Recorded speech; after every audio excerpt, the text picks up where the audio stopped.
Hey, so welcome to another episode of the FLŌ TRIBE podcast.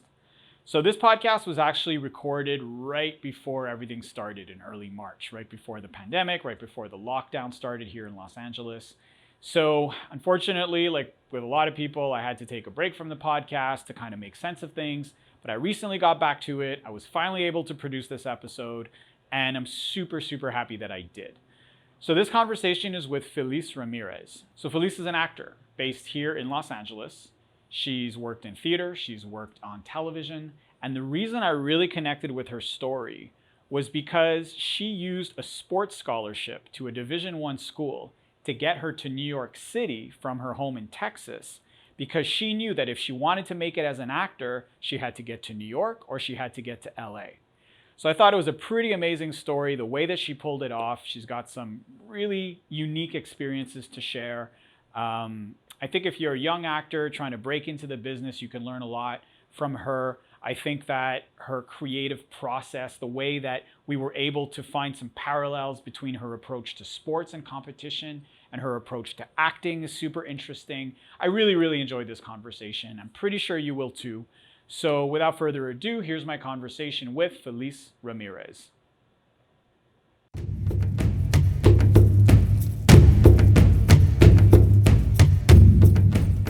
So why don't we start with a little introduction about who you are, where you come from, and what got you started on your journey into acting. My name's Feliz Ramirez, Esperanza Ramirez, and I was born in Texas, in San Antonio.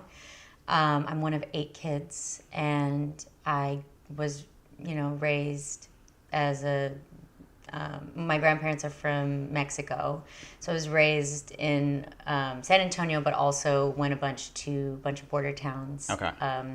Laredo, Hebronville, in South Texas, and really just spent most of my childhood down there.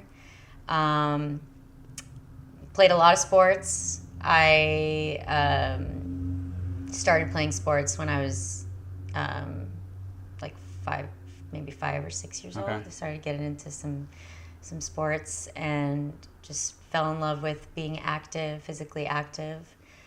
And I'm very family oriented. I'm an actress also. That's what I do now. Since you're a kid? Since I was a kid, so my dad was a producer in San Antonio, and he would travel for work to LA and New York and Miami when I was younger. And so when he was producing commercials, so we worked with JCPenney, with Dr. Pepper, U.S. Army, and one commercial he had, I auditioned for, and I booked it. I was 4 years old. And it was a Spanish-speaking commercial for Paragon Cable. Okay. And I was on a beanbag and flipping through no cable television. So it was just like the fuzzy, channels. And I had to ask, Mami, ¿dónde está papi? And she's like, he's at his friends watching cable. ¿Por qué? Porque he's... he wants to see the game or whatever. And so I just have this really sad face, 4-year-old, can't watch TV. And after that job, I think I fell in love with acting and being in front of the camera. My dad was also... Did he encourage you? He encouraged it. Yeah. He actually, the interesting thing about my childhood is that my dad was a filmmaker. He was very passionate about telling stories and filmmaking. Nice. And from the day I was born, he had a video camera glued to his hand. Okay, so it's a world that you understood. And documented, yeah. So I knew it. I literally have footage of my birth. Not that graphic, but the post, with the doctors. Yeah. I have the doctor holding me. And I think I still have the umbilical cord. It's pretty crazy. I have for a couple of Christmases ago, I think it was 3 Christmases ago, my dad gifted us a hard drive we didn't have the money for gifts I guess 3 years ago. Yeah. And he decided to give everyone a hard drive and look through every single videotape that he's had of like 20 plus years of footage and file and label and file. That was a lot of work, right? The kids, all the 8 kids. Wow. And each of us got an individual hard drive with all our basketball games, volleyball, softball, birthdays, first bike ride, falling off and scraping my knee, and walking through Laredo or Mexico, you know, for trips. And I have all of it on a hard drive. Nice. So it's pretty cool. So, yeah. So did you act at all in high school? Did you do any like high school plays, that kind of stuff? Or actually, the interesting thing is that I didn't do any theater or acting in high school because I got into sports. Yeah. Hard to do both, right? It's hard to do both if you want to be serious about one of them. Yeah, you know, of course. And I knew so. Starting off in doing a little bit of TV and commercial work. As a child, I was really excited about it and interested in it. And then at some point I got scared of it. Yeah. And, I got into that awkward stage. Well, it's easy when you're a kid because you don't have an ego. But once the ego starts waking up in your teenage years, suddenly then the bullies and the kids who just, will tell you things and you just, it sticks with you, for sure. So I stopped doing it because I was scared. I got stage fright. I was in an acting class, I remember, and I just remember I couldn't get on the stage because I was so scared.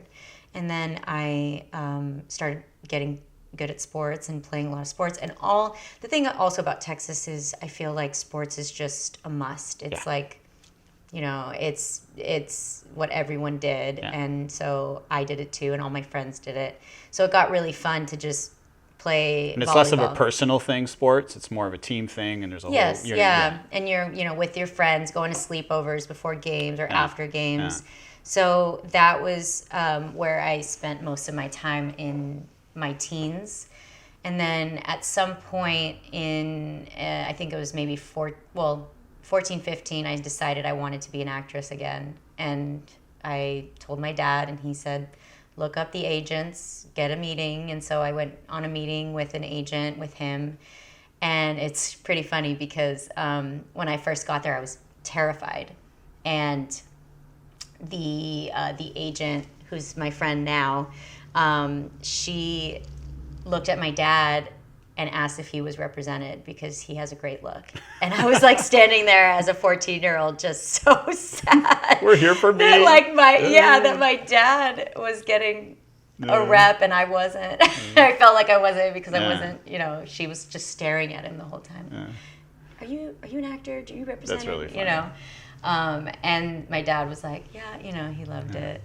But so then I had an agent in high school and I started doing some commercial work in Austin. I would drive to Austin for auditions, and then I booked a couple of things. And then I got good at volleyball and figured that if I want to be an actress, I should probably move to New York or LA. So that was my plan. And I also knew that I could get a scholarship.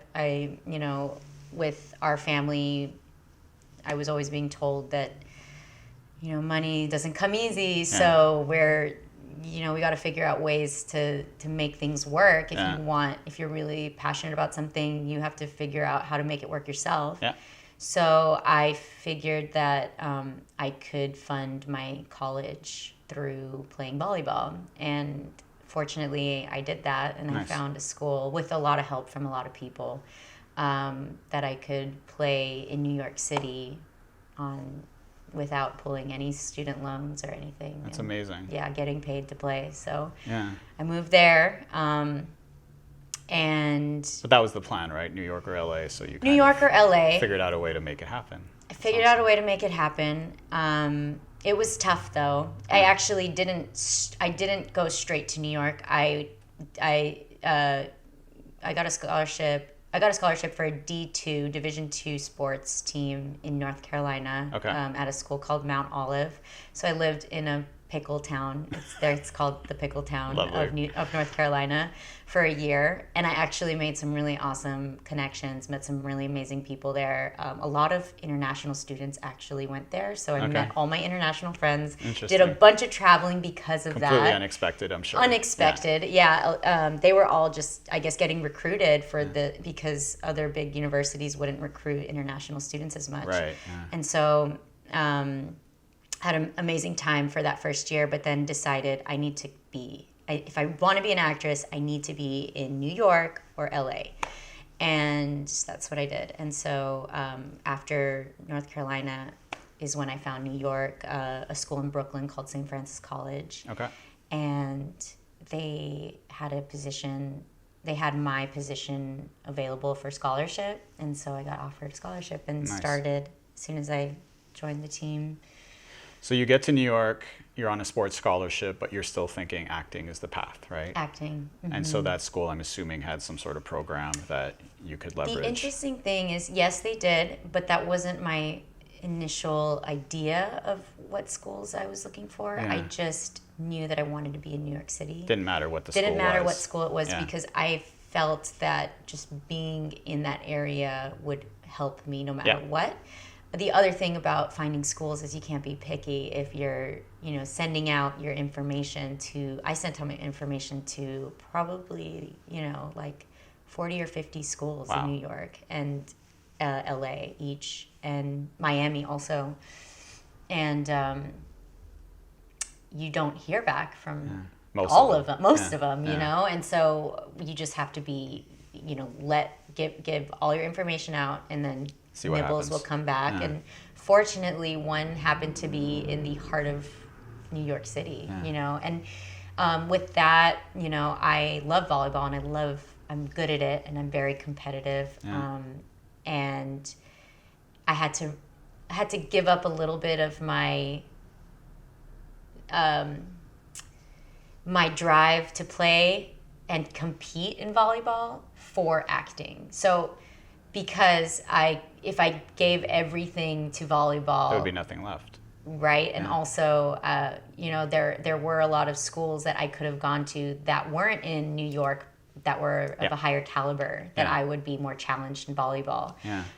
But because acting was the place that I wanted to put all of my energy into, the school that I was in was a great school and I learned a lot, but we were, a lower Division I school.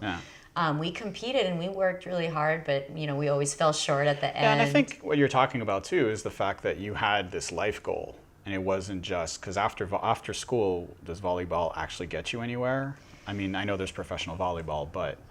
Unless you branch out, you make your own company, or you start, you build a product, or you do the training, or coaching. Because for you, school was a step towards this other dream that you really wanted. So it made sense to kind of maybe take a step back off the volleyball. Seat for that. But still do it. I mean, you still went. Definitely. You still played and you still competed. And So I'd be curious to know, what are some of the similarities between performance, because sports is a performance and acting is a performance. And do you feel like your passion for sports somehow translated into acting, or the other way around? Maybe some of what you've learned through acting you bring into sports? Are there some parallels there? 100%. Almost. So, I mean, it's just crazy how similar the mindset is for both. I think the one thing that's really interesting about sports that I found I needed to learn quickly with acting, between sports and acting, was that in sports it sucks to not be first place, but if you're not first, you're second, and that's still pretty good. I mean, it feels good to be one of the top five, they list the top 5 or the top 10 of, a city, whatever, in high school or college, and that always felt good to be the top 5. In acting, it doesn't feel that good to be the top 5. It feels actually worse to be number 2 than anything else, because you either get it or you don't get it. So it's hero or zero. Right. And I don't feel like zero. You know, if I don't get a job, I know it's not for me. But I had to really train my brain to accept the rejection. my mind to accept the rejection and understand that rejection is healthy and that it wasn't meant for me. It wasn't that I did something wrong. And in sports, you can always tell yourself, oh, if I didn't miss that shot, if I didn't do that, if I you know didn't miss the serve. In acting, that doesn't exist. It doesn't exist. You can, you know, there's no measurement really. You train and you get the skill and technique down, but as soon as you get in that room, it's all up to you just letting it go. Well, I think sports is similar though. Like something I'm super interested in is this idea of flow states, right? Where you go into this kind of performance state where you're performing at your best, and at that point, it's all instinct. Yes. Right. So in sport, what I love about sports is that you don't have time to think about what you're doing. You just do it based on the amount of training that you put into it. And I would think acting is. It is actually. It's pretty similar. It really is. And yeah, I definitely think that that has helped me. For some reason, I think, and it's probably because the trajectory that I went in with acting happened. It sped up really quickly at some, you know, when I booked the series regular role, I went from, not beginner, but I was in a couple of things here and there, but the training I didn't feel like I had as much of, in terms of skill and technique. And so because of that, I feel like I had to play catch up a little bit. And I was going through those phases now. And I feel like that is, you know, I get in my head a lot when it comes to auditions and things like that. You know, just did I do that right? Blah, blah, blah. And the truth is, no. You know what you need to do. You just because you've been working hard on it. So I do definitely feel that those things, you know, sports and acting really go hand in hand with that, and also to really help me with the current situation I'm in with auditions constantly coming in. I do play beach volleyball, you know, at least twice a week. I played yesterday morning, right before I did those 2 self-tape auditions. And it's really cool that in a way, beach volleyball is fairly new to me because I've never lived on the beach before. I played in a couple of places here and there, but I never have to travel to it, and it's like a novelty thing. And now that it's in my backyard, I play a lot more, and I've seen just in 1 year alone the transformation of just constantly going out there, getting beat, like just feeling miserable after a volleyball game because these women out here and also, you know, this is the beach volleyball mecca, is Manhattan Beach and Hermosa, and just getting tossed around out there with these amazing players.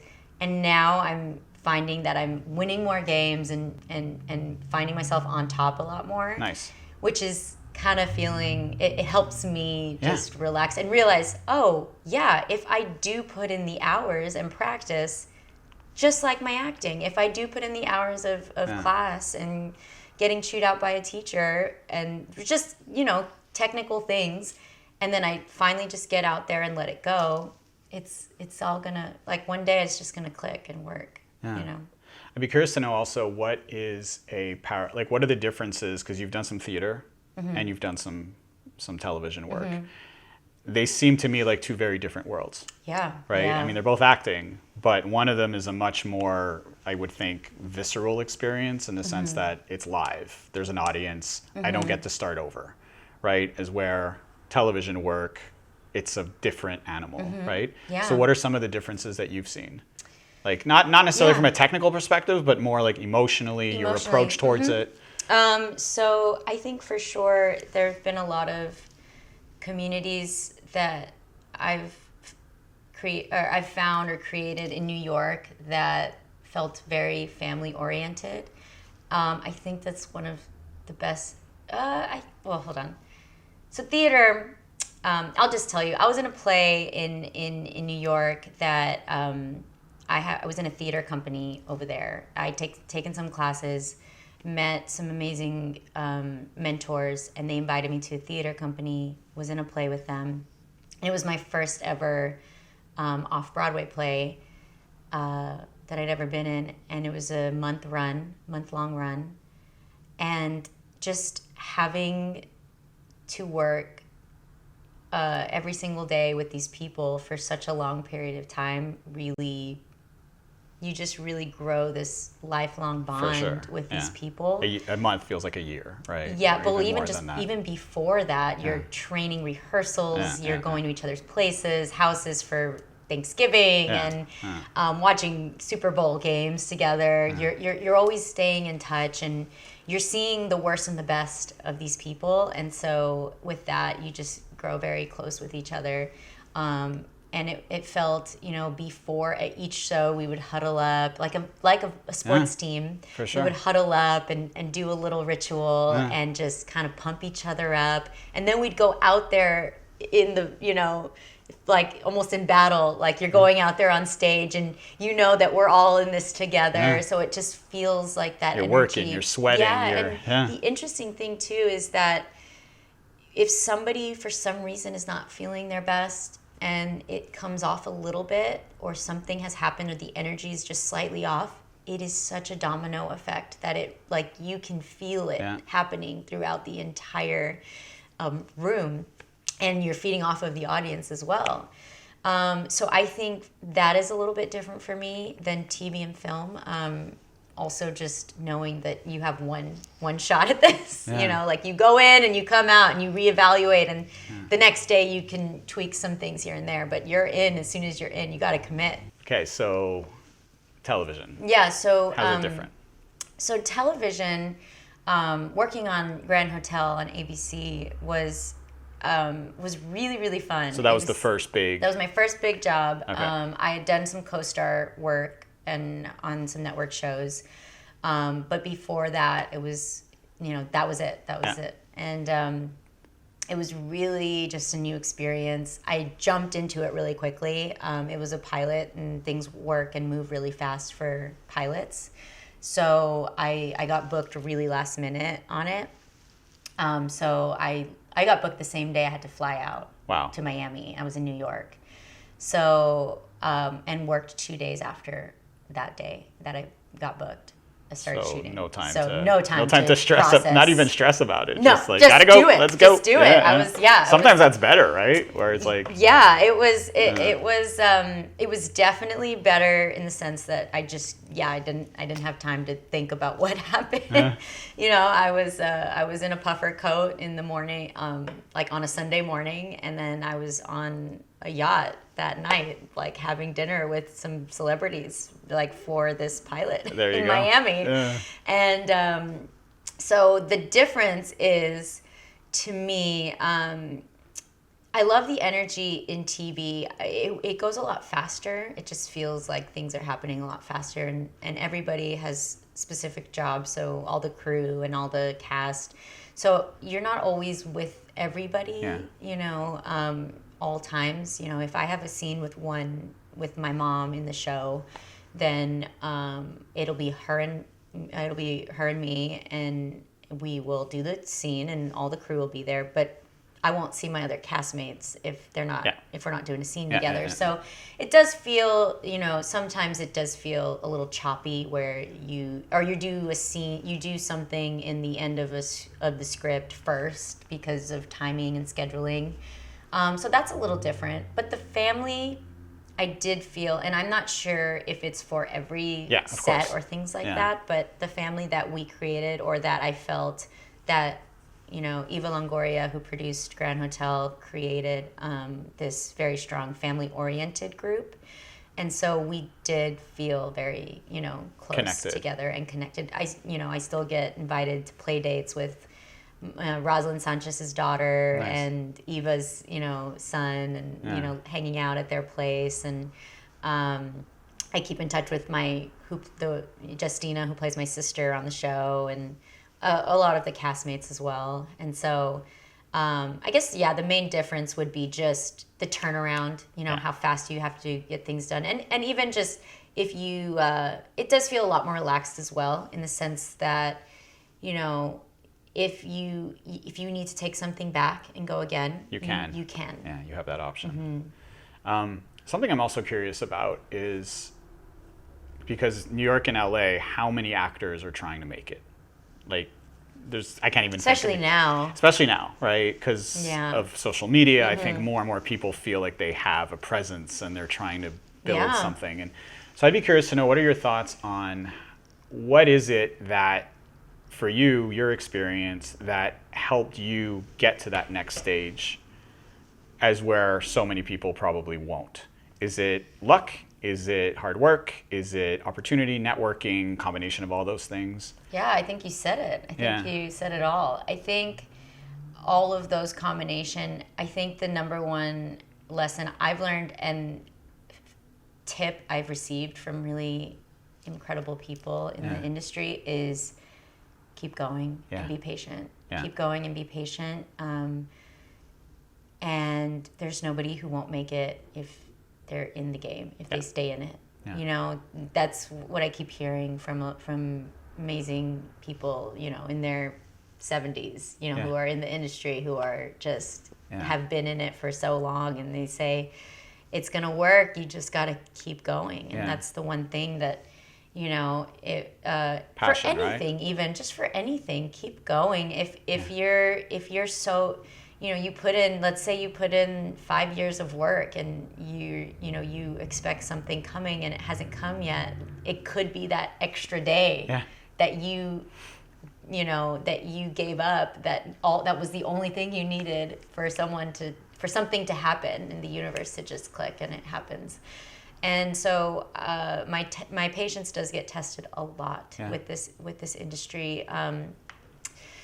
I started to view, with all the actors out there working or trying to get work, I started to view a little bit that the industry was, it was feeling very saturated, and it was scaring me. Is there a place for me? Is there? Yeah, it was scaring me. It still does a little bit sometimes, but I started to look at it differently.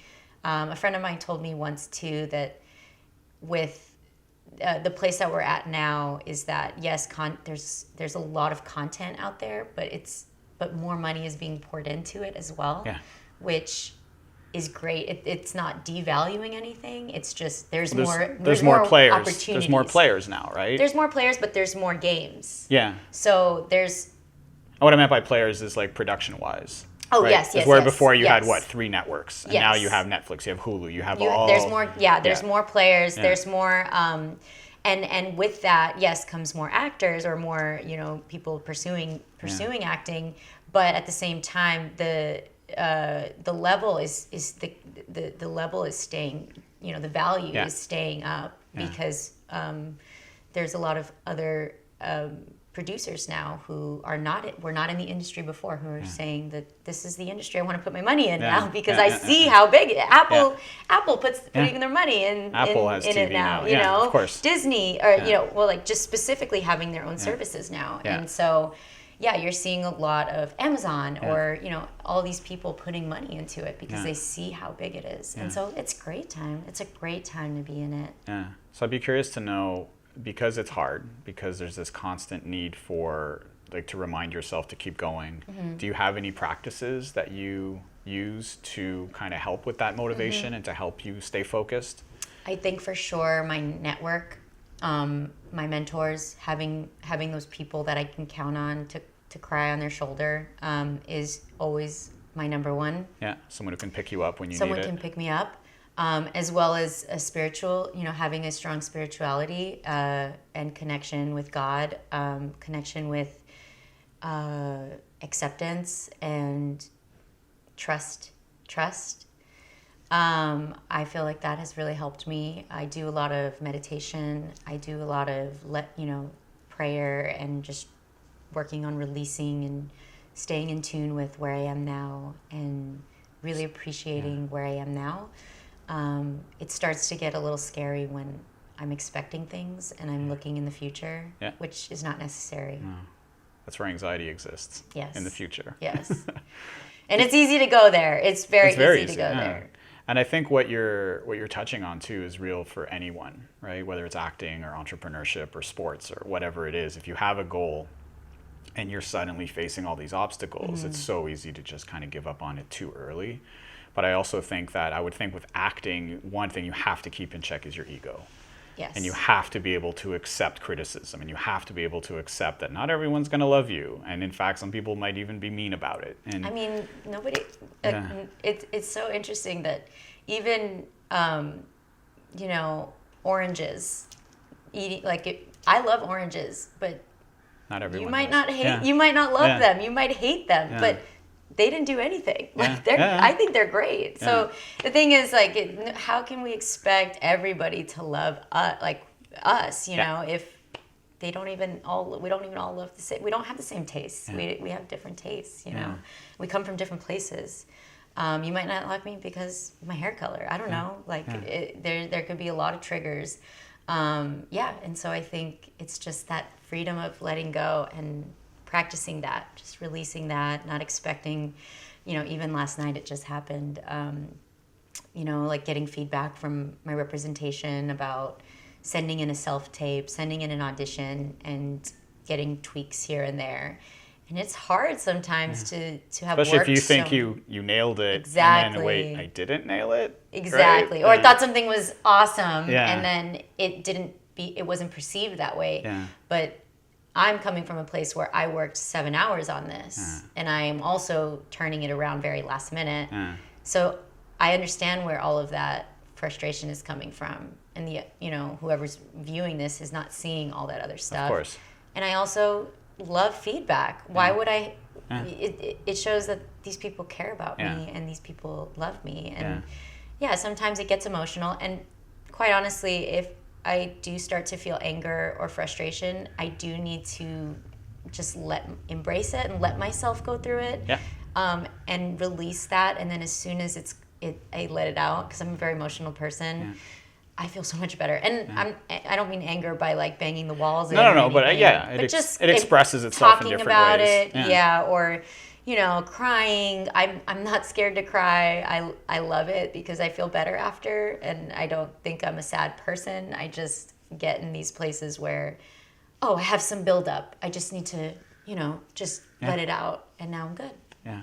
And I think also part of it is just being in love with the process, right? It's a creative craft, right? And anytime you're creating, if all you focus on is the result of your creation or what that creation produces, like puts out into the world, you're kind of losing the journey. Yeah. Right? Like if you love acting, every new audition tape, every new thing that you get to do is you get to do what you love. And one person told me, in regards to that, how what was really interesting is that when you do put auditions on tape or you go in for an audition, you actually are this character. Like you get to play this character, but the cool part about it is nobody's telling you how to play it. Yeah. You read the script, you get the sense of you this get to be your own director. Exactly. So how cool is that? You know, you get to be creative. Like this is the one time, on a show, you might not always get that opportunity to put your 2 cents into it. A lot of times the directors and writers and producers will have their premeditated vision, and you just spit the words out. That I've heard that happens a lot. So that creative juice is there when you're going in for auditions. Yeah. And so what's next? Is the same, just keep grinding. It's happening right now. Yeah. It's in the works. Yeah, you're feeling it. The wind is going and flowing, and things are happening. I've been auditioning. I mean, as soon as you walked in the door, right as you walked in the door, I was packing up from my audition that I had this morning, and the one yesterday, and the retaping, and the going into auditions, and this month is February and March are very busy in that way. Okay. So this is the time last year 2 years ago that I booked Grand Hotel. Okay. And so this is a good time to be constantly going in and to be positive, just being positive. And also, I don't say that because I'm expecting something, but I feel really good about just even being in the room. Being in the room, is a win for me. Yeah. I'm my own boss. I don't need ABC to give me a job. Yeah. I give myself a job. Yeah. And this is it. Yeah. This is my workplace. This is what I do. This is my this is wall what I love. Yeah. that I Yeah. do things in front of, auditions, and I have to keep reminding myself that, you know, I do have a network that I can create things Yeah. without anybody's permission, you And know? I think that's the beauty of media today. Yeah. Is that you have your own voice, and no one can shut you up, and no one can tell you what to say or what to do. And, you know, so if those things don't work out, there's other opportunities, and there's other ways to create your own opportunities. Yeah. Amazing. Yeah. I think that's a good place to end. Thank you so much. Cool. Thank you. That was really awesome. I'm really, really happy Really that we did appreciated that. this. Awesome. Yay.